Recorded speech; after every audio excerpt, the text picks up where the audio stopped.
ਜਿਹੜੇ ਮੇਰੇ ਫਾਦਰ ਸਾਹਿਬ ਨੇ ਉਹਨਾਂ ਦਾ ਜਨਮ ਜੀ ਪਾਕਿਸਤਾਨ ਦੇ ਪੰਜਾਬ ਸਿਆਲਕੋਟ ਚ ਹੋਇਆ। ਆਸਟ੍ਰੇਲੀਆ ਪਹੁੰਚਿਆ ਜੀ 1999 ਵਿੱਚ। ਮੈਨੂੰ ਟੈਕਸੀਆਂ ਵੀ ਚਲਾਈਆਂ, ਭਾਂਡੇ ਵੀ ਮਾਂਜੇ। 2007 ਵਿੱਚ ਮੈਂ ਰਜਿਸਟਰ ਮਾਈਗ੍ਰੇਸ਼ਨ ਏਜੰਟ ਮੈਂ ਬਣਿਆ ਵਾਂ। ਪਹਿਲਾਂ ਮੈਂ ਅਜੇ ਰਿਸ਼ਤੇ ਜੋੜਨੇ ਹੋਣ ਨਾ ਤੇ ਉਦੋਂ ਮਾਂ ਬੋਲੀ ਦਾ ਇਸਤੇਮਾਲ ਹੁੰਦਾ ਵਾ, ਤੇ ਜਦੋਂ ਅਸੀਂ ਪੰਜਾਬੀ ਚ ਗੱਲ ਕਰਾਂਗੇ ਤੇ ਉਹ ਜ਼ਿਆਦਾ ਗੂੜਾ ਬਣਦਾ ਵਾ। ਉਰਦੂ ਜਿਹੜੀ ਜ਼ੁਬਾਨ ਆ ਉਹ ਮੈਂ ਬਹੁਤ ਪਾਕਿਸਤਾਨ ਦੇ ਸ਼ਾਇਰੋ ਸ਼ਾਇਰੀ ਸੁਣਦਾ ਵਾਂ। ਆਈ ਲਵ ਦੀ ਗੱਲ ਹੈ, ਰੋਜ਼ ਤੇ ਅਸੀਂ 3 ਬੰਦੇ ਪੱਕੇ ਕਰਾਨੇ ਆ। ਪੱਕੇ ਗਿਆ, ਬਾਕੀ ਕੱਚੇ ਵੀਜ਼ੇ ਤੇ ਬਹੁਤ ਆਉਂਦੇ ਨੇ। ਤੇ 365 into 19 ਸਾਲ ਮੇਰੇ ਹਿਸਾਬ ਨਾਲ ਅਣਗਿਣਤ ਲੋਕਾਂ ਨੂੰ ਪੱਕਾ ਕਰਾਤਾ। ਬਸ ਅਜਾ ਕੰਸਲਟੈਂਟ ਦੀ ਲਾਈਨ ਹੈ।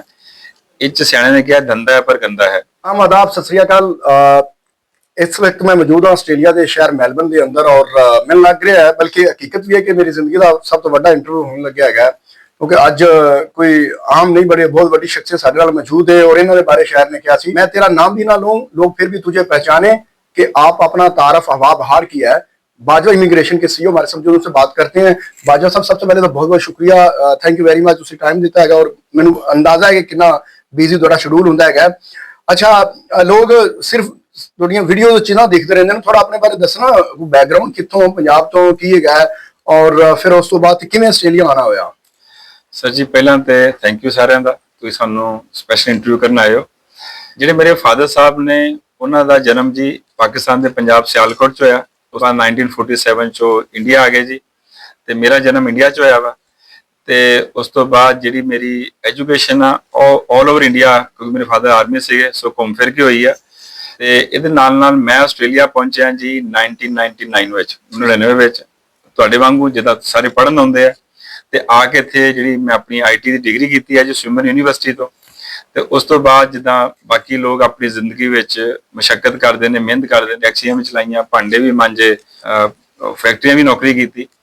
ਤੇ ਉਸ ਤੋਂ ਬਾਅਦ ਹੌਲੀ ਹੌਲੀ ਉਹਨਾਂ ਜ਼ਮਾਨਿਆਂ ਵਿੱਚ ਸੋਸ਼ਲ ਮੀਡੀਆ ਨਹੀਂ ਸੀਗਾ, ਜ਼ਿੰਦਗੀ ਥੋੜੀ ਜਿਹੀ ਬੜੀ ਲੁਕੀ ਹੋਈ ਸੀਗੀ, ਪਤਾ ਨਹੀਂ ਲੱਗਦਾ ਸੀ ਛੇਤੀ ਕੀ ਕਰਨਾ ਵਾ। Then I started my migration business in 2006। ਤੇ 2007 ਵਿੱਚ ਮੈਂ ਰਜਿਸਟਰ ਮਾਈਗ੍ਰੇਸ਼ਨ ਏਜੰਟ ਮੈਂ ਬਣਿਆ ਵਾਂ। ਪਹਿਲਾਂ ਮੈਂ ਏਜੰਟ ਦਾ ਕੰਮ ਕਰਦਾ ਸੀਗਾ, ਤੇ ਉਸ ਤੋਂ ਬਾਅਦ ਤੁਹਾਡੇ ਸਾਹਮਣੇ ਹੁਣ 19 ਸਾਲ ਹੋ ਗਏ, 19 ਇਅਰਸ। ਐਂਡ ਅਸੀਂ ਆਸਟ੍ਰੇਲੀਅਨ ਐਜੂਕੇਸ਼ਨ ਤੇ ਇਮੀਗ੍ਰੇਸ਼ਨ ਯੂਨੀਵਰਸਿਟੀ ਵਿੱਚ ਸਪੈਸ਼ਲੀ ਨਾਰਥ ਇੰਡੀਆ ਤੇ ਜਿਹੜੇ ਪਾਕਿਸਤਾਨ ਦੇ ਸਾਡੇ ਭੈਣ ਭਰਾ ਵਾ ਉਹਨਾਂ ਵਾਸਤੇ ਕੰਮ ਕਰਦੇ ਆ, ਔਰ ਬੜਾ ਪਿਆਰ ਤੇ ਸਤਿਕਾਰ ਸਾਰਿਆਂ ਕੋਲ ਮਿਲਦਾ ਹੈ। ਥੈਂਕ ਯੂ ਜੀ। ਅੱਛਾ ਬਾਜਵਾ ਸਾਹਿਬ, ਜਿਹੜੇ ਪੜ੍ਹ ਜਾਂਦੇ ਹੈਗੇ ਨੇ ਉਹ ਤਾਂ ਉਰਦੂ, ਹਿੰਦੀ ਜਾਂ ਫਿਰ ਅੰਗਰੇਜ਼ੀ ਬੋਲਦੇ ਹੈਗੇ ਨੇ, ਔਰ ਹੁਣ ਅੰਗਰੇਜ਼ੀ ਸਪੀਕਿੰਗ ਮੁਲਕ ਚ ਆ ਕੇ ਤੁਸੀਂ ਫਿਰ ਵੀ ਪੰਜਾਬੀ ਬੋਲੀ ਜਾ ਰਹੇ ਹੈਗੇ ਹੋ। ਇਹਦੇ ਚ ਖਾਸ ਕੀ ਲੌਜਿਕ ਹੈਗਾ? ਵੈਸੇ ਤਾਂ ਪੰਜਾਬੀ ਕਿਹੜਾ ਬੋਲਦੇ, ਉਹਨੂੰ ਕਹਿੰਦੇ ਨੇ ਪੇਂਡੂ ਹੈਗਾ, ਪੜ੍ਹਿਆ ਲਿਖਿਆ ਨਹੀਂ ਹੈਗਾ, ਇਹਨੂੰ ਕੁਝ ਆਉਂਦਾ ਹੀ ਨਹੀਂ ਦਾ। ਤੁਸੀਂ ਫਿਰ ਇੱਥੇ ਆ ਕੇ ਵੀ ਆਪਣਾ ਸਾਰਾ ਕਾਰੋਬਾਰ, ਬਿਜ਼ਨਸ, ਮਾਮਲਾ ਸਭ ਕੁਝ ਪੰਜਾਬੀ ਚ ਕਰ ਰਹੇ ਹੋ। ਦੇਖੋ, ਇਦਾਂ ਹੈ ਕਿ ਜਿਹੜੇ ਸਾਡੇ ਕਲਾਇੰਟ ਹੈਗੇ ਆ ਉਹ ਜ਼ਿਆਦਾ ਨਾਰਥ ਇੰਡੀਆ ਤੋਂ ਜਾਂ ਪਾਕਿਸਤਾਨ ਦੇ ਪੰਜਾਬ ਤੋਂ ਆ, ਤੇ ਉਹਨਾਂ ਨੂੰ ਪੰਜਾਬੀ ਵਧੀਆ ਤਰੀਕੇ ਨਾਲ ਸਮਝ ਲੱਗਦੀ ਹੈ। ਨਾਲੇ ਕਹਿੰਦਾ ਕਿ ਜਦੋਂ ਦੇ ਰਿਸ਼ਤੇ ਜੋੜਨੇ ਹੋਣ ਨਾ ਤੇ ਉਦੋਂ ਮਾਂ ਬੋਲੀ ਦਾ ਇਸਤੇਮਾਲ ਹੁੰਦਾ ਵਾ। ਸੋ ਮਾਈਗ੍ਰੇਸ਼ਨ ਲਾਈਨ ਵਿੱਚ ਵਿਸ਼ਵਾਸ, ਇੱਕ ਭਰੋਸਾ ਬੜੀ ਇੰਪੋਰਟੈਂਟ ਚੀਜ਼ ਹੈ। ਤੇ ਜਦੋਂ ਅਸੀਂ ਪੰਜਾਬੀ 'ਚ ਗੱਲ ਕਰਾਂਗੇ ਤੇ ਉਹ ਜ਼ਿਆਦਾ ਗੂੜਾ ਬਣਦਾ ਵਾ। ਤੇ ਬਾਕੀ ਇੰਗਲਿਸ਼ ਵੀ ਬਾਬੇ ਦੀ ਮਿਹਰ ਨਾਲ ਸਾਡੀ ਠੀਕ ਆ, ਬਟ ਇੰਗਲਿਸ਼ ਬੋਲਣੀ ਮੈਨੂੰ ਥੋੜੀ ਜਿਹੀ ਉਹ ਤੋਂ ਪਰਹੇਜ਼ ਆ, ਕਿਉਂਕਿ ਦਲਜੀਤ ਵਾਂਗੂ ਮੈਨੂੰ ਵੀ ਕਹਿੰਦਾ ਇੰਗਲਿਸ਼ ਮੇਰੀ ਬ੍ਰੋਕਨ ਇੰਗਲਿਸ਼। ਤੇ ਇਹਦੇ ਨਾਲ ਨਾਲ ਉਰਦੂ ਜਿਹੜੀ ਜ਼ੁਬਾਨ ਆ ਉਹ ਮੈਂ ਬਹੁਤ ਪਾਕਿਸਤਾਨ ਦੇ ਸ਼ਾਇਰੋ ਸ਼ਾਇਰੀ ਸੁਣਦਾ ਵਾਂ। ਆਈ ਲਵ ਇਟ। ਤੇ ਹਿੰਦੀ ਤੇ ਨੈਚੁਰਲ ਇੰਡੀਆ ਦੀ ਨੈਸ਼ਨਲ ਲੈਂਗੁਏਜ ਆ, ਸੋ ਇਸ ਕਰਕੇ ਮੈਨੂੰ ਪੰਜਾਬੀ 'ਚ ਗੱਲ ਕਰਨੀ ਬਹੁਤ ਵਧੀਆ ਲੱਗਦੀ। ਨਾਲੇ ਪੰਜਾਬੀ ਜਦੋਂ ਗੱਲ ਕਰੀ ਥੋੜਾ ਰੋਹ ਪੈਂਦਾ ਵਾ, ਥੋੜਾ ਜਿਹਾ ਮਤਲਬ ਨਾ ਇੱਕ ਤਰ੍ਹਾਂ ਦਾ ਕਿਸੇ ਨੇ ਗੱਲ ਕਹੀ ਹੈ, ਕਹਿੰਦਾ ਉर्दू वो जुबान है, उर्दू वो जुबान है, फकीर भी बोले तो नवाबी का मजा लेता है। ਕਹਿੰਦਾ ਪੰਜਾਬੀ वो जुबान है, शरीफ भी बोले तो बदमाशी का मजा लेता है। ਤੇ ਦੂਜੀ ਗੱਲ ਹੈਗੀ, ਜਿਹੜੀ ਮੁੱਛ ਹੁੰਦੀ ਉਹ ਡਬਲੀ ਵਾਂਗੂ ਹੋਣੀ ਚਾਹੀਦੀ ਹੈ, ਜੋ ਸੁੱਥਣ ਜਦੋਂ ਸੁੱਕਣੇ ਪਾਈ ਹੋਵੇ, ਅੰਬ ਵਾਂਗੂ ਹੋਵੇ ਤਾਂ ਮਜ਼ਾ ਨਹੀਂ ਦਿੰਦੀ ਜੀ। ਅੱਛਾ, ਬਹੁਤ ਬਹੁਤ ਵਧੀਆ ਜੀ। ਅੱਛਾ ਬਾਜਵਾ ਸਾਹਿਬ, ਤੁਸੀਂ ਕੋਈ ਕੈਲਕੂਲੇਸ਼ਨ, ਕੋਈ ਪੈਨਸਲ ਮਾਰਿਆ ਹੁਣ ਤੱਕ ਕਿੰਨੇ ਲੋਕਾਂ ਨੂੰ ਪੱਕੇ ਕਰਵਾ ਚੁੱਕੇ ਹੋ? ਕਿੰਨਿਆਂ ਨੂੰ ਮਤਲਬ ਇੱਥੇ ਵਲੇਤ ਤੇ ਆਸਟ੍ਰੇਲੀਆ ਬੁਲਾ ਚੁੱਕੇ ਹੈਗੇ ਹੋ, ਪਾਕਿਸਤਾਨ, ਇੰਡੀਆ ਤੋਂ ਜਾਂ ਬਾਕੀ ਮੁਲਕਾਂ ਤੋਂ? ਸਰ ਹਿਸਾਬ ਲਾ ਲਓ 19 ਸਾਲ ਹੋ ਗਏ ਜੀ, ਤੇ 365 ਡੇਜ਼ ਇੱਕ ਸਾਲ ਚ ਹੁੰਦੇ ਆ, 365 ਦਿਨ। ਤੇ ਐਵਰੇਜ ਕਹਿ ਲਓ ਕਿ ਜੇ ਅਸੀਂ 3 ਬੰਦੇ ਪੱਕੇ ਕਰਾਨੇ ਆ, ਪੱਕੇ ਗਿਆ, ਬਾਕੀ ਕੱਚੇ ਵੀਜ਼ੇ ਤੇ ਬਹੁਤ ਆਉਂਦੇ ਨੇ। ਤੇ 365 into 19 ਸਾਲ ਮੇਰੇ ਹਿਸਾਬ ਨਾਲ ਅਣਗਿਣਤ ਲੋਕਾਂ ਨੂੰ ਪੱਕਾ ਕਰਾਤਾ। ਬਸ ਅਜਾ ਕੋਈ ਤੇ ਅਸੀਂ 3 ਬੰਦੇ ਪੱਕੇ ਕਰਾਨੇ ਆ, ਪੱਕੇ ਗਿਆ, ਬਾਕੀ ਕੱਚੇ ਵੀਜ਼ੇ ਤੇ ਬਹੁਤ ਆਉਂਦੇ ਨੇ। ਤੇ 365 into 19 ਸਾਲ ਮੇਰੇ ਹਿਸਾਬ ਨਾਲ ਅਣਗਿਣਤ ਲੋਕਾਂ ਨੂੰ ਪੱਕਾ ਕਰਾਤਾ। ਬਸ ਅਜਾ ਕਿੰਨਾ ਪਤਾ ਵਾ ਕਿ ਜਿੰਨੇ ਲੋਕਾਂ ਨਾਲ ਅਸੀਂ ਮਿਲੇ ਆ ਰੋਜ਼, ਜਿੰਨਾ ਕਿ ਸਾਡੀ ਅਕਲ ਸੀਗੀ, ਅਸੀਂ ਸਾਰਿਆਂ ਨੂੰ ਪਿਆਰ ਦੇਣ ਦੀ ਕੋਸ਼ਿਸ਼ ਕੀਤੀ ਹੈ। ਸੋ ਉਹ ਗੱਲ ਇੱਕ ਲੰਬੀ ਹੋ ਜਾਂਦੀ ਹੈ। ਕਹਿੰਦਾ ਤੁਸੀਂ ਦਿਲ ਜਿੱਤਣਾ ਕਿ ਦਿਮਾਗ ਜਿੱਤਣਾ, ਅਸੀਂ ਕਹਿੰਦੇ ਦਿਲ ਜਿੱਤਣਾ, ਦਿਮਾਗ ਨੇ ਆਪੇ ਪਿੱਛੇ ਆ ਜਾਣਾ ਵਾ।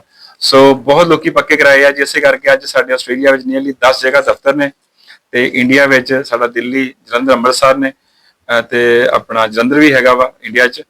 ਤੇ ਮੇਨਲੀ ਕੀ ਹੁੰਦਾ ਕਿ ਜਦੋਂ ਆਪਾਂ ਕਿਸੇ ਨੂੰ ਪੱਕਾ ਕਰਾਈਦਾ, ਉਹਦੇ ਪਿੱਛੇ ਜਿਹੜਾ ਮੇਰਾ ਮੇਨ ਗੋਲ ਹੁੰਦਾ ਵਾ ਕਿ ਅਗਲਾ ਬੰਦਾ ਜਿਹੜਾ ਨਾ ਉਹਦੀ ਜ਼ਿੰਦਗੀ ਵਿੱਚ ਇੱਕ ਇਦਾਂ ਦੀ ਚਮਕ ਆਵੇ ਕਿ ਉਹ ਸਾਰੀ ਉਮਰ ਸਾਨੂੰ ਨਾ ਭੁੱਲੇ। ਸੋ ਇਸ ਕਰਕੇ ਬਹੁਤ ਬੰਦੇ ਪੱਕੇ ਕਰਾਏ ਜੀ। ਅੱਛਾ, ਬਹੁਤ ਬੰਦਿਆਂ ਨੂੰ ਪੱਕੇ ਕਰਵਾ ਚੁੱਕੇ ਹੋ। ਕੋਈ ਐਸੀ ਮੋਟੀਵੇਸ਼ਨਲ ਸਟੋਰੀ ਜਿਹੜੀ ਤੁਹਾਨੂੰ ਯਾਦ ਹੋਵੇ ਜਾਂ ਬਾਰ-ਬਾਰ ਤੁਸੀਂ ਸੋਚਦੇ ਹੋਵੋ, ਜਾਂ ਤੁਸੀਂ ਸਮਝਦੇ ਕਿ ਉੱਪਰ ਵਾਲਾ ਜਾ ਕੇ ਪੁੱਛੇਗਾ ਤੁਹਾਨੂੰ, ਮੈਂ ਦੱਸਾਂਗਾ ਕਿ ਮੈਂ ਇਹ ਤੇਰੀ ਆਵਾਮ ਦੀ ਖਿਦਮਤ ਕਰਕੇ ਆਏਗਾ? ਦੇਖੋ, ਪਹਿਲੀ ਗੱਲ ਹੈ, ਸਾਡਾ ਇੱਕ ਮੁਰਸ਼ਦ ਹੈਗੇ ਨੇ, ਉਹਨਾਂ ਨੇ ਇੱਕ ਹੀ ਗੱਲ ਸਾਨੂੰ ਕਹੀ ਹੈ ਕਿ ਤੈਨੂੰ ਰੱਬ ਨੇ ਕੁਰਸੀ ਦਿੱਤੀ ਹੈ, ਇਹਦੇ ਤੇ ਬਹਿ ਕੇ ਚੰਗੇ ਕੰਮ ਕਰੀ। ਇਹ ਨਾ ਹੋਵੇ ਕਿ ਤੇਰਾ ਫਾਇਦਾ ਹੋਈ ਜਾਵੇ ਤੇ ਜਿਹੜਾ ਤੇਰੇ ਕੋਲ ਗਾਹਕ ਆਇਆ ਵਾ ਜਾਂ ਕਲਾਇੰਟ ਆਇਆ ਵਾ ਉਹ ਵਿਚਾਰਾ ਰੋਂਦਾ ਰਵੇ। ਸੋ ਉਹਨਾਂ ਨੇ ਕਿਹਾ ਕਿ ਜਦ ਤੱਕ ਤੂੰ ਕਲਾਇੰਟ ਦਾ ਜਾਂ ਦੁਖੀ ਬੰਦੇ ਦਾ ਫਾਇਦਾ ਆਪਣੇ ਤੋਂ ਪਹਿਲਾਂ ਕਰੇਗਾ ਤੇ ਤੁਹਾਡੀਆਂ ਸਰਦਾਰੀਆਂ ਕਾਇਮ ਰਹਿਣਗੀਆਂ। ਸੋ ਮੇਰਾ ਇਹ ਨੇਚਰ ਹੈ ਕਿ ਹਮੇਸ਼ਾ ਜਦੋਂ ਕਲਾਇੰਟ ਮੇਰੇ ਕੋਲ ਆਉਂਦਾ ਵਾ, ਪਹਿਲਾਂ ਮੈਂ ਉਹਦੇ ਦੁੱਖ ਦਰਦ ਨੂੰ ਸਮਝਦਾ ਵਾਂ, ਉਹਦੀ ਗੱਲ ਸੁਣਦਾ ਵਾਂ। ਕਈ ਟਾਈਮ ਕਲਾਇੰਟ ਬਹੁਤ ਚਲਾਕ ਵੀ ਹੁੰਦੇ ਆ, ਪਰ ਜ਼ਿਆਦਾਤਰ ਜਿਹੜੇ ਕਲਾਇੰਟ ਹੁੰਦੇ 80% ਉਹ ਵਿਚਾਰੇ ਮਜਬੂਰੀਆਂ ਲੈ ਕੇ ਆਉਂਦੇ ਆ, ਬੜਾ ਆਪਣਾ ਦੁੱਖ ਦਰਦ ਲੈ ਕੇ ਆਉਂਦੇ ਆ। ਸੋ ਸਾਡੇ ਕੋਲ ਬਹੁਤ ਲੋਕ ਆਉਂਦੇ ਆ, ਸਪੈਸ਼ਲੀ ਸਾਡੇ ਕੋਲ ਜਿਹੜੇ ਬੱਚੇ ਕਹਿ ਲਓ ਕਿ 18 ਸਾਲ ਦੀਆਂ, 20 ਸਾਲ ਦੀਆਂ, 21 ਸਾਲ ਦੀਆਂ ਵਿਚਾਰੀਆਂ ਕੁੜੀਆਂ ਵਾ, ਜਿਨ੍ਹਾਂ ਨੂੰ ਜ਼ਿੰਦਗੀ ਦਾ ਜ਼ਿਆਦਾ ਤਜਰਬਾ ਨਹੀਂ ਹੁੰਦਾ। ਉਹ ਮਾਪਿਆਂ ਨੂੰ ਇੱਥੇ ਭੇਜ ਦਿੰਦੇ ਆ ਕਿ ਚਲੋ ਇੰਡੀਆ ਪਾਕਿਸਤਾਨ ਲਾਈਫ ਔਖੀ ਹੈ। ਜਦੋਂ ਇੱਥੇ ਆ ਕੇ ਉਹ ਵਿਚਾਰੀਆਂ ਅਲੱਗ-ਅਲੱਗ ਦੁੱਖ ਦਰਦ ਚੋਂ ਨਿਕਲਦੀਆਂ ਵਾ, ਲੋਕੀ ਉਹਨਾਂ ਨੂੰ ਯੂਜ਼ ਕਰਦੇ ਆ, ਕੰਮ ਨਹੀਂ ਉਹਨਾਂ ਨੂੰ ਮਿਲਦਾ, ਇਮੋਸ਼ਨਲੀ ਬਹੁਤ ਜ਼ਿਆਦਾ ਵੀਕ ਹੁੰਦੀਆਂ ਵਾ। ਇਦਾਂ ਦੀਆਂ ਬਹੁਤ ਸਾਰੇ ਬੱਚਿਆਂ ਦਾ ਮੈਂ ਹੈਲਪ ਕੀਤੀ। ਮੇਰੇ ਕੋਲ ਇੱਕ ਕੁੜੀ ਆਈ ਸੀਗੀ, ਅਰਾਊਂਡ ਦੀ ਉਮਰ ਸੀਗੀ 23-24 ਸਾਲ, ਬੜੀ ਸ਼ਰੀਫ ਸੀਗੀ, ਬੜੇ ਮਤਲਬ ਚੰਗੇ ਖਾਨਦਾਨ ਤੋਂ ਸੀਗੀ, ਪਰ ਗਰੀਬ ਸੀਗੀ ਵਿਚਾਰੀ। ਉਹਦੇ ਹਸਬੰਡ ਨੇ ਇੱਥੇ ਲਿਆ ਕੇ ਤੇ ਕੁਝ ਦਿਨਾਂ ਬਾਅਦ ਉਹਨੂੰ ਤਲਾਕ ਦੇ ਦਿੱਤਾ, ਉਹਨੂੰ ਛੱਡਤਾ। ਵਿਚਾਰੀ ਬੜੀ ਪਰੇਸ਼ਾਨ ਹੋਈ, ਤਾਂ ਵੀਜ਼ਾ ਕੈਂਸਲ ਕਰਾ ਦਿੱਤਾ। ਉਹ ਮੇਰੇ ਕੋਲ ਆਈ, ਕਹਿੰਦੀ ਬਾਜਾ ਸਾਹਿਬ ਮੇਰਾ ਵੀਜ਼ਾ ਕੈਂਸਲ ਹੋ ਗਿਆ, ਪਿੱਛੇ ਮੈਂ ਜਾ ਨਹੀਂ ਸਕਦੀ, ਜੇ ਮੈਂ ਘਰੇ ਦੱਸਾਂਗੀ ਤੇ ਮੇਰੇ ਫਾਦਰ ਸਾਹਿਬ ਦੀ ਡੈਥ ਹੋ ਸਕਦੀ ਹੈ ਕਿਉਂਕਿ ਬਿਮਾਰ ਰਹਿੰਦੇ ਨੇ। ਤੇ ਮੈਨੂੰ ਪਤਾ ਕਿ ਮੈਂ ਪੱਲਿਓਂ ਪੈਸੇ ਲਾ ਕੇ ਕੁੜੀ ਦਾ ਕੋਈ ਵੀਜ਼ਾ ਪਾਇਆ, ਉਸ ਤੋਂ ਬਾਅਦ ਉਹਨੂੰ ਐਨਰੋਲਮੈਂਟ ਦਾ ਕੋਰਸ ਕਰਾਇਆ ਤੇ ਤਸਮੀਨੀਆ ਜਾ ਕੇ ਪੱਕੀ ਹੋਈ, ਤੇ ਉਹਨੂੰ ਨੀਲੀ 3-4 ਸਾਲ ਲੱਗੇ ਪੂਰੀ ਗੇਮ ਨੂੰ। ਤੇ ਉਹਦੇ ਹੁਣ ਘਰ ਬੱਚਾ ਵੀ ਹੈ, ਦੁਬਾਰਾ ਮੈਰਿਜ ਵੀ ਉਹਦੀ ਹੋ ਚੁੱਕੀ ਹੈ, ਔਰ ਉਹਨੇ ਹੌਲੀ-ਹੌਲੀ ਕਰਕੇ ਮੈਨੂੰ ਪੈਸੇ ਮੋੜੇ। ਸੋ ਓਵਰਆਲ ਮਤਲਬ ਮੈਂ ਕਹਾਂ ਕਿ ਮੇਰੀ ਜ਼ਿੰਦਗੀ ਵਿੱਚ ਤੇ ਮੈਨੂੰ ਜਿਹੜੀ ਰਾਤ ਨੂੰ ਕਹਿੰਦੇ ਨਹੀਂ, ਸਿਆਣੇ ਕਹਿੰਦੇ ਆ, ਕਹਿੰਦੇ ਜੀ ਜ਼ਿੰਦਗੀ ਸੁਖੀ ਕੌਣ ਆ। ਹੁਣ ਤੁਹਾਨੂੰ ਪਤਾ ਨਹੀਂ ਵਰਡ ਯਾਦ ਪਤਾ ਕਿ ਨਹੀਂ ਪਤਾ, ਕਹਿੰਦਾ 2 ਮਿੰਟ ਵਿੱਚ ਨੀਂਦ ਆ ਜਾਏ, 1 ਮਿੰਟ ਵਿੱਚ ਸ਼ੌਚ ਆ ਜਾਏ, ਉਹ ਬੰਦਾ ਸੁਖੀ ਆ, ਉਹ ਨਿਰੋਗੀ ਆ। ਤੇ ਸਾਨੂੰ ਨੀਂਦ ਜਿਹੜੀ ਹੈ ਜੀ ਉਹ 1 ਮਿੰਟ ਵਿੱਚ ਆ ਜਾਂਦੀ ਹੈ। ਸੋ ਇੱਥੋਂ ਪਤਾ ਲੱਗਦਾ ਕਿ ਜ਼ਿੰਦਗੀ 'ਚ ਅਸੀਂ ਬੜਾ ਭਾਰ ਲੈ ਕੇ ਨਹੀਂ ਤੁਰੀਦਾ ਜੀ। अच्छा बाजवा साहब, एक सवाल है कि थोड़ा कड़वा होएगा, माजरत अगर तुहानू बुरा लगे। कुछ कंसल्टेंट का कहना है कि तुसी अपना मतलब है ना हिसाब किताब करने वास्ते या सौदा बेचने वास्ते दूसरों को बुरा भला कहंदे हो, उन्हां दी बुराइयां करदे कि वो ताकि जिहड़े ने ना वो अपनी तरफ क्लाइंट अट्रैक्ट कर सकीए। देखो इदां वा कि मेरी किहड़ी कोई राजनीतिक पार्टी हैगी आ कि मैं किसी नूं माड़ा कहना, पर तुहानू पता है कि जिहड़ी माइग्रेशन लाइन हैगी या चलो एजेंटी दी लाइन कह लो या कंसल्टेंट दी लाइन है, इह च सियाणे ने कहा धंधा है पर गंदा है कि ਕੁਛ ਚੁਸਤ ਚਲਾਕ ਝੂਠੇ ਲੋਕ ਉਹਨਾਂ ਨੂੰ ਲੁੱਟਦੇ ਆ, ਉਹਨਾਂ ਦੇ ਪੈਸੇ ਖਾਂਦੇ ਆ, ਤਾਂ ਹੀ ਲੋਕੀ ਰੋਂਦੇ ਆ ਨਾ। ਹੁਣ ਬਾਜਵਾ ਇਮੀਗ੍ਰੇਸ਼ਨ 19 ਸਾਲ ਪੁਰਾਣੀ ਕੰਪਨੀ ਆ, ਤੇ ਨੀਅਰਲੀ 19 ਸਾਲ ਪੁਰਾਣੀ ਕੰਪਨੀ ਤਾਂ ਹੀ ਬਣੀ ਜੇ ਆਪਾਂ ਪਹਿਲੇ ਦਿਨ ਤੋਂ ਚੰਗਾ ਕੰਮ ਕੀਤਾ, ਨਹੀਂ ਤਾਂ ਬੰਦਾ 2-4 ਸਾਲ ਚ ਵਿਹਲੇ ਹੋ ਜਾਂਦਾ ਵਾ। ਸੋ ਮੇਨਲੀ ਕੀ ਹੈਗਾ ਕਿ ਮੇਰੀ ਤੇ ਦਾੜੀ ਵੀ ਇੱਥੇ ਕੁਰਸੀ ਤੇ ਬਹਿ ਕੇ ਚਿੱਟੀ ਹੋਈ ਆ। ਮੈਂ ਸਿਰਫ ਲੋਕਾਂ ਨੂੰ ਚਕੰਨਾ ਕਰਦਾ, ਅਵੇਅਰ ਕਰਦਾ ਕਿ ਠੱਗੀ ਤੋਂ, ਚੋਰੀ ਤੋਂ ਬਚੋ। ਮਾਰਕੀਟ ਵਿੱਚ ਇਹ ਚੋਰੀ ਹੋ ਰਹੀ ਆ, ਪਰ ਅਸੀਂ ਅੱਜ ਤੱਕ ਕਿਸੇ ਕੰਸਲਟੈਂਟ ਦਾ ਨਾਮ ਨਹੀਂ ਲਿਆ ਕਿ ਉਹ ਬੰਦਾ ਚੰਗਾ ਜਾਂ ਮਾੜਾ ਵਾ। ਅਸੀਂ ਤਾਂ ਕਹਿੰਦੇ ਹੁੰਦੇ ਆ ਕਿ ਇੱਕ ਲਾਈਨ ਆਉਂਦੀ ਹੈ, ਹਮ ਨਹੀਂ ਚੰਗੇ ਬੁਰਾ ਨਹੀਂ ਕੋਈ, ਮਤਲਬ ਅਸੀਂ ਚੰਗੇ ਨਹੀਂ ਤਾਂ ਬੁਰਾ ਕੋਈ ਨਹੀਂ। ਪਰ ਜੇ ਆਪਾਂ ਕਾਣੇ ਨੂੰ ਕਾਣਾ ਨਹੀਂ ਕਵਾਂਗੇ ਤੇ ਲੋਕਾਂ ਨੂੰ ਕਿੱਦਾਂ ਪਤਾ ਲੱਗੂਗਾ ਕਿ ਹਾਂ ਕੌਣ ਸਹੀ ਆ ਕੌਣ ਗਲਤ ਆ। ਸੋ ਯੈਸ, ਏਜੰਟ ਤੇ ਕਹਿੰਦੇ ਹੁੰਦੇ ਨਾ ਬੱਤੀ ਦੀ ਨੰਗੀ ਜਿਹੜੀ ਤਾਰ ਹੁੰਦੀ ਕਰੰਟ, ਇਹ ਦੋਨੋਂ ਸੇਮ ਹੀ ਹੁੰਦੇ ਆ। ਸੋ ਦੋਨੋਂ ਕੋ ਬਚਣਾ ਚਾਹੀਦਾ, ਦੋਨਾਂ ਨੂੰ ਬੜੇ ਧਿਆਨ ਨਾਲ ਫੜਨਾ ਚਾਹੀਦਾ। ਜੇ ਤੁਸੀਂ ਬੱਤੀ ਦੀ ਨੰਗੀ ਤਾਰ ਨੂੰ ਪਲਾਸ ਨਾਲ ਫੜੋਗੇ ਤਾਂ ਕੋਈ ਫਰਕ ਨਹੀਂ ਪਊਗਾ, ਜੇ ਤੁਸੀਂ ਹੱਥ ਨਾਲ ਫੜ ਲਿਆ ਤੇ ਕਰੰਟ ਪੈ ਜਾਣਾ। ਇਦਾਂ ਹੀ ਕੁਝ ਕੰਸਲਟੈਂਟ ਜਿਹੜੇ ਸਿਰਫ ਤੁਹਾਡੇ ਭੋਲੇਪਨ ਦਾ, ਤੁਹਾਡੀ ਇਮਾਨਦਾਰੀ ਦਾ, ਤੁਹਾਡੀ ਲੈਕ ਆਫ ਨੌਲੇਜ ਦਾ ਫਾਇਦਾ ਚੱਕਦੇ ਆ, ਉਹਦੇ ਤੋਂ ਉਹ ਪੈਸੇ ਕਮਾਉਂਦੇ ਆ। ਤੁਸੀਂ ਮੂਰਖ ਹੋ, ਮੈਂ ਹੁਣ ਤੁਹਾਨੂੰ ਨਾਮ ਨਹੀਂ ਲਊਂਗਾ ਕਿਸੇ ਦਾ। ਬਹੁਤ ਸਾਰੇ ਪਾਕਿਸਤਾਨੀ ਮੈਂ ਕਿਹਾ 200-300 ਲੋਕ ਹੋਣੇ ਆ, ਉਹ ਕਿਸੇ ਕੰਸਲਟੈਂਟ ਕੋਲ ਗਏ ਤੇ ਉਹਨੇ ਉਹਦੇ ਫੰਡ ਸ਼ੋ ਕਰਤੇ ਜੀ ਕੋਈ ਦੁਬਈ ਦਾ ਬੈਂਕ, ਕਿ ਮੇਰਾ ਪਿਓ ਦੁਬਈ 'ਚ ਆ, ਉਹਦੀਆਂ ਸਟੇਟਮੈਂਟਾਂ ਲਾ ਕੇ ਉਹਨੂੰ ਇੱਥੇ ਭੇਜ ਦਿੱਤਾ। ਹੁਣ ਉਹ ਸਾਰੇ ਲੋਕਾਂ ਦੇ ਵੀਜ਼ੇ ਕੈਂਸਲ ਹੋਏ ਆ, ਤੇ ਉਹਨਾਂ 'ਚ ਕੁਝ ਮੇਰੇ ਕੋਲ ਵੀ ਆਏ ਆ, ਕੁਝ ਕਿਤੇ ਹੋਰ ਵੀ ਗਏ ਆ। ਤੇ ਜਦੋਂ ਮੇਰੇ ਕੋਲ ਵਿਚਾਰੇ ਲੋਕੀ ਰੋਂਦੇ ਆਉਂਦੇ, ਮੈਂ ਪਹਿਲਾਂ ਕਹਿੰਦਾ ਆਪਣੇ ਕੰਸਲਟੈਂਟ ਨਾਲ ਗੱਲ ਕਰੋ, ਤੇ ਜਦੋਂ ਉਹਨਾਂ ਨੂੰ ਨਹੀਂ ਉੱਥੋਂ ਚੰਗਾ ਆਨਸਰ ਮਿਲਦਾ ਫਿਰ ਸਾਡੇ ਕੋਲ ਵੀ ਆਉਂਦੇ ਆ। ਔਰ ਫॉर योर ਕਾਈਂਡ ਇਨਫੋਰਮੇਸ਼ਨ 40% ਲੋਕ ਜਿਹੜੇ ਆ ਨਾ ਪਾਕਿਸਤਾਨੀ ਸਾਡੇ ਕਲਾਇੰਟ ਆ, ਤੇ ਇੰਡੀਆ 60% ਹੈਗੇ ਆ। ਸੋ ਕਲਾਇੰਟ ਨੂੰ ਕੀ ਚਾਹੀਦਾ, ਉਹ ਕਹਿੰਦਾ ਭਰਾਵਾ ਮੈਂ ਇਸ ਕੰਟਰੀ ਵਿੱਚ ਰਾਤ ਦਿਨ ਉਬਰ ਚਲਾ ਰਿਹਾ ਵਾਂ, ਮੈਂ ਸਿਕਿਉਰਿਟੀ ਕਰ ਰਿਹਾ ਵਾਂ, ਮੈਨੂੰ ਹੱਥ ਜੋੜ ਕੇ ਆ ਕਿ ਪੈਸੇ ਮੇਰੇ ਕੋਲ ਤੂੰ ਲੈ ਲੈ ਪਰ ਮੈਨੂੰ ਇਮਾਨਦਾਰ ਸਲਾਹ ਦੇ ਦੇ। ਸੋ ਇਸ ਕਰਕੇ ਰੌਲਾ ਪਾਣਾ ਸਾਡਾ ਕੰਮ ਆ। ਦੇਖੋ ਹੁਣ ਚੌਕੀਦਾਰ ਵੀ ਜਦੋਂ ਬਾਹਰ ਇੰਡੀਆ 'ਚ ਜਾਂ ਪਾਕਿਸਤਾਨ 'ਚ ਘੁੰਮਦਾ ਨਾ, ਤੇ ਉਹ ਕਹਿੰਦਾ ਜਾਗਦੇ ਰਹੋ। ਉਹ ਨਹੀਂ ਕਹਿੰਦਾ ਕਿ ਤੁਸੀਂ ਨੀਂਦ ਨਾ ਲਓ, ਉਹ ਕਹਿੰਦਾ ਜਾਗਦੇ ਰਹੋ, ਮਤਲਬ ਅਵੇਅਰ ਰਹੋ ਕਿ ਤੁਹਾਡੇ ਘਰੇ ਕੋਈ ਚੋਰੀ ਨਾ ਕਰ ਜੇ। ਤਾਂ ਅਸੀਂ ਵੀ ਲੋਕਾਂ ਨੂੰ ਕਹਿੰਦੇ ਆ ਅਵੇਅਰ ਰਹੋ ਕਿ ਠੱਗੀ ਦਾ ਸ਼ਿਕਾਰ ਨਾ ਹੋਵੋ, ਔਰ ਜਿਹੜਾ ਵੀ ਤੁਹਾਨੂੰ ਠੱਗੀ ਮਾਰਦਾ ਵਾ ਇਹਦਾ ਮਤਲਬ ਕਿ ਤੁਸੀਂ ਅਵੇਅਰ ਨਹੀਂ ਸੀਗੇ। ਸੋ ਬਾਕੀ ਸਾਰਿਆਂ ਵਾਸਤੇ ਇੱਕ ਬਹੁਤ ਇੰਪੋਰਟੈਂਟ ਸਲਾਹ ਵਾ ਕਿ ਆਸਟ੍ਰੇਲੀਆ 'ਚ ਗਵਰਨਮੈਂਟ ਨੇ ਇੱਕ ਵੈਬਸਾਈਟ ਬਣਾਈ ਆ mara.gov.au ਰਜਿਸਟਰਡ ਮਾਈਗ੍ਰੇਸ਼ਨ ਏਜੰਟ ਦੀ। ਉੱਥੇ ਜਾ ਕੇ ਪਹਿਲਾਂ ਚੈੱਕ ਕਰੋ ਕਿ ਤੁਹਾਡਾ ਏਜੰਟ ਜਿਹੜਾ ਰਜਿਸਟਰਡ ਹੈ ਕਿ ਨਹੀਂ ਹੈ। ਬਾਕੀ ਤੁਹਾਨੂੰ ਪਤਾ ਹੈ ਕਿ ਅਸੀਂ ਆਲਵੇਜ਼ ਕਹਿੰਦੇ ਹੁੰਦੇ ਆ ਕਿ ਚਕੰਨੇ ਰਹੋ ਜੀ। ਬਿਲਕੁਲ ਠੀਕ ਹੈ। ਅੱਛਾ ਬਾਜਵਾ ਸਾਹਿਬ, ਇੱਕ ਹੋਰ ਗੱਲ ਕਿ ਕੁਝ ਬੜੇ ਮਤਲਬ ਅਗਰ ਇਵਨ ਪਾਕਿਸਤਾਨ ਤੋਂ ਅਪਲਾਈ ਕਰਦੇ ਨੇ ਵੀਜ਼ੇ ਕੈਂਸਲ ਵੀ ਹੁੰਦੇ ਨੇ, ਇਵਨ ਪੀਆਰ ਵੀ ਕੈਂਸਲ ਜਾਂ ਐਪਲੀਕੇਸ਼ਨ ਜਿਹੜੀ ਹੈਗੀ ਰਿਫਿਊਜ਼ ਹੋ ਜਾਂਦੀ ਹੈ। ਪੀਆਰ ਬਾਕੀ ਵੀਜ਼ਾ ਸਟੂਡੈਂਟ ਜਾਂ ਕੋਈ ਹੋਰ ਵੀਜ਼ਾ ਰਿਫਿਊਜ਼ ਹੋ ਗਿਆ, ਉਹਦਾ ਵੀ ਕੋਈ ਹੱਲ ਹੈਗਾ ਹੈ? ਦੇਖੋ ਇਦਾਂ ਵਾ, ਹੱਲ ਹਰੇਕ ਚੀਜ਼ ਦਾ ਹੈਗਾ, ਮੌਤ ਦਾ ਕੋਈ ਹੱਲ ਨਹੀਂ ਹੈਗਾ। ਪਰ ਅਗਲਾ ਬੰਦੇ ਵਿੱਚ ਨਾ ਇੱਕ ਹੋਣਾ ਚਾਹੀਦਾ ਕਰੰਟ ਕਿ ਮੈਂ ਕੁਝ ਪ੍ਰਾਪਤ ਕਰਨਾ, ਕੁਝ ਮੈਂ ਪਾਣਾ ਵਾ। ਹੁਣ ਆਪਾਂ ਕਹੀਏ ਜੀ ਆਪਾਂ ਸੁੱਤੇ ਉੱਠਦੇ ਆ 11 ਵਜੇ ਤੇ ਫਿਰ ਨਹੀਂ ਕੁਝ ਵੀ ਮਿਲਣਾ ਨਾ, ਉੱਠਣਾ ਪੈਣਾ ਸਵੇਰੇ 5 ਵਜੇ, ਤਾਂ ਰੋਡ ਤੇ ਟ੍ਰੈਫਿਕ ਨਹੀਂ ਮਿਲਦਾ।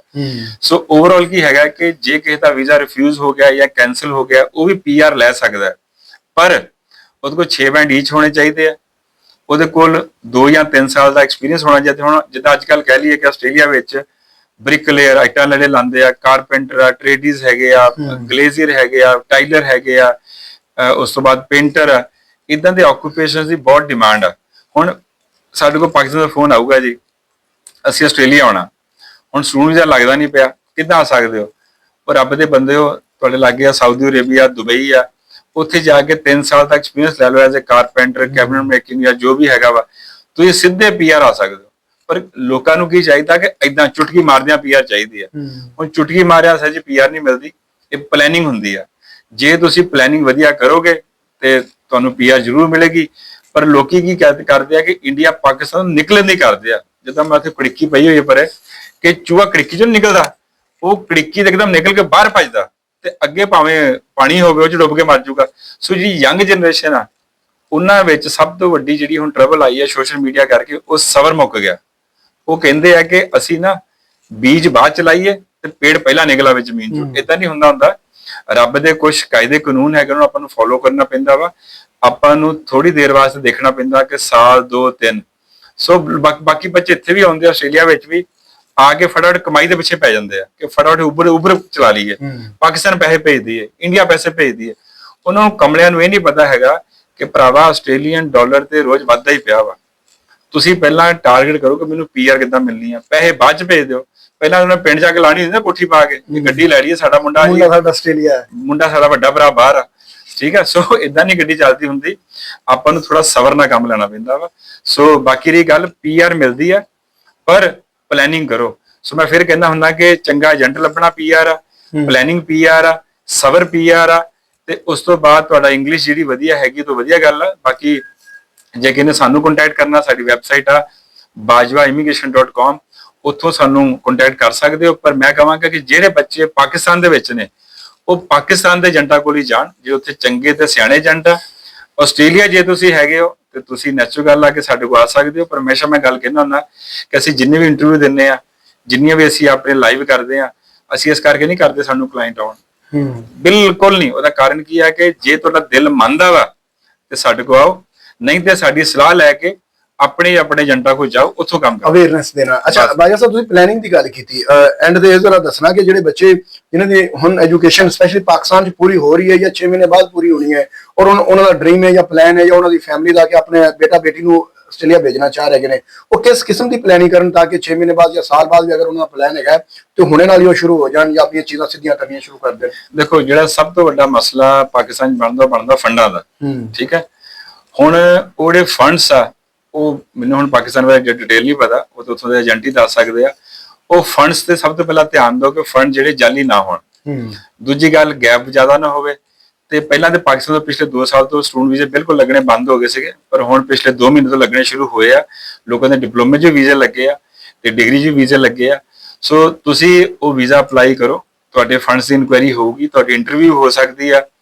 ਤੇ ਨੈਚੁਰਲ ਗੱਲ ਆ ਕਿ ਜੋ ਤੁਸੀਂ ਇੱਥੇ ਆਉਣਾ ਵਾ, ਤੁਹਾਨੂੰ ਇਹ ਪਤਾ ਹੋਣਾ ਚਾਹੀਦਾ ਕਿ ਤੁਸੀਂ ਕਿਹੜੇ-ਕਿਹੜੇ ਕਾਗਜ਼ ਲਾਏ ਆ, ਕਿਉਂਕਿ ਇੱਥੇ ਜਦੋਂ ਤੁਸੀਂ ਪਹੁੰਚ ਜਾਂਦੇ ਹੋ ਤੇ ਇੱਥੇ ਆ ਕੇ ਸਰਕਾਰ ਤੁਹਾਡਾ ਵੀਜ਼ਾ 6 ਮਹੀਨੇ ਬਾਅਦ, ਸਾਲ ਬਾਅਦ, 2 ਸਾਲ ਬਾਅਦ ਵੀ ਕੈਨਸਲ ਕਰ ਸਕਦੀ ਆ ਤੁਹਾਡੇ ਡਾਕੂਮੈਂਟ ਚੈੱਕ ਕਰਕੇ। ਸੋ ਮੈਂ ਤੁਹਾਨੂੰ ਇਹ ਗੱਲ ਦੱਸਾਂ, ਮੈਨੂੰ ਬਹੁਤ ਵਾਰੀ ਦੇਖਣ 'ਚ ਆਉਂਦਾ ਵਾ ਕਿ ਸਰਕਾਰ ਪਹਿਲਾਂ ਵੀਜ਼ਾ ਦੇ ਦਿੰਦੀ ਆ ਆਸਟ੍ਰੇਲੀਅਨ ਗਵਰਨਮੈਂਟ ਤੇ ਬਾਅਦ ਚੈਕਿੰਗ ਕਰਕੇ ਕੈਨਸਲ ਕਰਦੀ ਆ। ਹੁਣ ਪਤਾ ਨਹੀਂ ਸਰਕਾਰ ਜ਼ਿਆਦਾ ਚਲਾਕ ਆ ਜਾਂ ਜ਼ਿਆਦਾ ਭੋਲੀ ਆ, ਰੱਬ ਜਾਣਦਾ, ਪਰ ਨੁਕਸਾਨ ਤੁਹਾਡਾ ਹੁੰਦਾ ਵਾ। ਸੋ ਓਵਰਆਲ ਆਪਣੀ ਪੀਟੀ ਤੇ ਆਈਲੈਟਸ ਤੇ ਧਿਆਨ ਦਿਓ, ਆਪਣਾ ਗੈਪ ਕੱਟ ਹੋਵੇ, ਆਪਣੇ ਫਾਈਨੈਂਸ਼ੀਅਲ ਡਾਕੂਮੈਂਟ ਸਹੀ ਹੋਣ ਤੇ ਸਟੱਡੀ ਉਹ ਲੈਣੀ ਹੈ ਜਿਹੜੀ ਪੁਰਾਣੀ ਪੜ੍ਹਾਈ ਦੇ ਨਾਲ ਜੁੜੀ ਆ, ਰੈਲੇਵੈਂਟ ਆ। ਜਿੱਦਾਂ ਤੁਸੀਂ ਐਫਏ ਕੀਤੀ ਨੂੰ ਆਪਾਂ 12ਵੀਂ ਕਹਿੰਦੇ ਆ ਇੰਡੀਆ ਵਿੱਚ, ਤੇ ਉਸ ਤੋਂ ਬਾਅਦ ਤੁਸੀਂ ਨਾਲ ਹੀ ਵੀਜ਼ਾ ਅਪਲਾਈ ਕਰੋ ਆਪਣਾ ਡਿਪਲੋਮੇ ਵਿੱਚ ਜਾਂ ਐਡਵਾਂਸ ਡਿਪਲੋਮੇ ਵਿੱਚ। ਅੱਜਕੱਲ ਵੀਜ਼ੇ ਲੱਗ ਰਹੇ ਆ, ਬਾਕੀ ਡਿਗਰੀ 'ਚ ਆਉਣਾ ਤੇ ਆਓ। ਬਾਕੀ ਹਾਂ, ਕੰਸਲਟੈਂਟ ਜਿਹੜਾ ਵਾ ਉਹ ਇਹ ਨਾ ਹੋਵੇ ਕਿ ਤੁਸੀਂ ਕਹੋ ਜੀ ਆਹ ਲੋ ਡਨ ਬੇਸ ਤੇ ਕੰਮ ਕਰਾਂਗੇ, ਕਿਉਂਕਿ ਜਦੋਂ ਡਨ ਬੇਸ ਤੇ ਕੰਮ ਹੁੰਦਾ ਫਿਰ ਕੱਲ ਨੂੰ ਤੁਹਾਡਾ ਡਨ ਹੋ ਜਾਂਦਾ। ਬਹੁਤ ਸ਼ੁਕਰੀਆ ਬਾਜਵਾ ਸਾਹਿਬ, ਬਹੁਤ ਅੱਛੀ ਤੁਸੀਂ ਸਲਾਹਾਂ ਵੀ ਦਿੱਤੀਆਂ ਔਰ ਟਾਈਮ ਦੇਣ ਦਾ ਵੀ ਸ਼ੁਕਰੀਆ। ਅੱਛਾ ਬਾਜਵਾ ਸਾਹਿਬ ਨੇ ਜਿਹੜੀ ਸਭ ਤੋਂ ਵੱਡੀ ਗੱਲ ਜ਼ੋਰ ਤਾਂ ਪਲੈਨਿੰਗ ਲਾਜ਼ਮੀ ਕਰੋ, ਚੀਜ਼ਾਂ ਦਾ ਤੁਹਾਨੂੰ ਇਲਮ ਹੋਣਾ ਚਾਹੀਦਾ। ਫਿਰ ਉਸ ਤੋਂ ਬਾਅਦ ਤੇ ਤੁਸੀਂ किस कंसल्टेंट को, हर एक वो चमकती चीज सोना नहीं होती, ये जो नजर आने वाली चीजें उस पर आप थोड़ी प्लानिंग भी अपनी कर सकते हैं। चीजों को सर्च करें, देखें, फिर अपने क्वेश्चन लिखें ताकि मुख्तलिफ कंसल्टेंट को जाके वो कोई सवाल करो ਜਿਹੜੀਆਂ ਚੀਜ਼ਾਂ ਜੇ ਕਨਸੈਪਟ ਹੈਗੇ ਨੇ ਉਹ ਕਲੀਅਰ ਹੋਣ ਦੇ।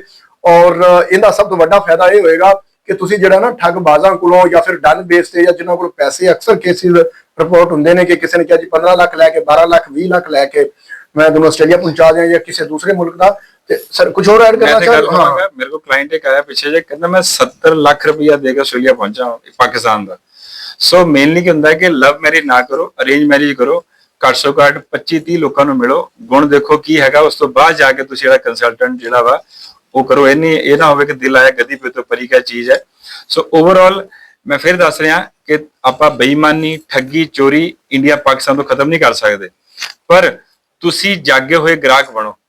ਕਿਉਂਕਿ ਓਵਰਆਲ ਕੀ ਹੈਗਾ ਕਿ ਜਦੋਂ ਤੁਸੀਂ ਕਿਸੇ ਨੂੰ ਇੰਨਾ ਪੈਸਾ ਦੇ ਕੇ ਇੱਥੇ ਆਉਂਦੇ ਹੋ ਤੇ ਉਹਨੇ ਪੈਸੇ ਤੇ ਲੱਗਦੇ ਵੀ ਨਹੀਂ। ਹੁਣ ਜੇ ਮੈਂ ਐਗਜ਼ਾਮਪਲ ਦਵਾਂ, ਜੇ ਤੁਹਾਡੇ ਕੋਲ ਮੰਨ ਲਓ ਆਪਣੇ ਫੰਡ ਹੈਗੇ, ਤੁਹਾਨੂੰ ਕੁਝ ਕਰਨ ਦੀ ਲੋੜ ਨਹੀਂ ਹੈਗੀ, ਤੁਸੀਂ ਕਾਲਜ ਨੂੰ ਕੰਟੈਕਟ ਕਰੋ ਤਾਂ ਆਫਰ ਲੈਟਰ ਸੀਓ ਹੀ ਆ ਜਾਣੀ ਆ, ਆਪਣੀ ਫੀਸ ਦਿਓ, ਆਪਣੇ ਫੰਡ ਸ਼ੋ ਕਰੋ, ਤੁਸੀਂ ਖੁਦ ਵੀ ਫਾਈਲ ਲਾ ਸਕਦੇ ਹੋ, ਕਿ ਔਖਾ ਚੀਜ਼ ਨਹੀਂ ਹੈਗੀ। It's very simple.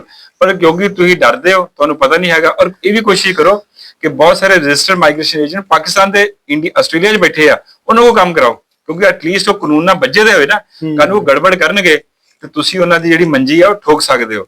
ਪਰ ਜਿਹੜਾ ਬੰਦਾ ਰਜਿਸਟਰਡ ਹੀ ਨਹੀਂ ਹੈਗਾ ਉਹਦਾ ਤੁਸੀਂ ਕੀ ਵਿਗਾੜ ਦੋਗੇ? ਹਾਂ ਬਿਲਕੁਲ ਬਿਲਕੁਲ, ਗੱਲ ਇਹ ਐਂਡ ਤੇ ਆਉਂਦੀ ਹੈ ਕਿ ਜ਼ਰਾ ਵਰਕਿੰਗ ਕਰਕੇ ਚੀਜ਼ਾਂ ਦੇਖ ਕੇ, ਤਾਂ ਕਿ ਜਿਹੜਾ ਹੈਗਾ ਨਾ ਤੁਹਾਡਾ ਫਿਊਚਰ ਜਿਹੜਾ ਉਹ ਵੀ ਸੇਵ ਹੋ ਸਕੇ, ਪੈਸੇ ਵੀ ਨਾ ਲੱਗਣ ਤੇ ਠੱਗਬਾਜ਼ੀ ਤੋਂ ਵੀ ਬਚ ਸਕੀਏ। ਤੇ ਹੁਣ ਤੱਕ ਇੰਨਾ ਕਾਫੀ ਹੈ। ਅੱਲਾ ਨਿਗਹਿਬਾਨ।